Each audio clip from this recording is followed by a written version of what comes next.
Men seni topaman va o'ldiraman. Qisaylu. Sen nima, qandaydir tush ko'rdingmi? Venetim ismli bir ozg'in odam mendan seni uyg'otishimni so'ragan edi. Minnatdorchilik bildir va meni maqta. Unga hozir yetib borishimni ayt. Yo'q, bunday qilmayman. Men ketishim bilan sen uyquga qaytishni niyat qilgansan. Ha. Xo'y, seni rostgo'yliging maqtovga sazovor, lekin xatti-harakatlaring unday emas. Sababini ayt. Nimani sababini? Nega hali ham bu yerdasan? Ular senga aytdi, to'g'rimi? Ha. Ularning aytishicha, qahramon jazosi eng og'ir jinoyatlar uchun belgilangan. Ular menga seni o'tmishing haqida ham aytib berishdi. Unda nima uchun? Meni ritsirim.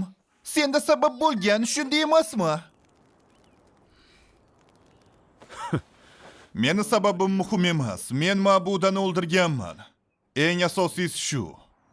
Shartnoma Ma'budaning o'limi yoki o'zaro rozilik bilan bekor qilinishi mumkin. Shunday ekan, shunchaki. Bunday qilmayman. Nima? Men seni o'zimni ritsirim deb atadim.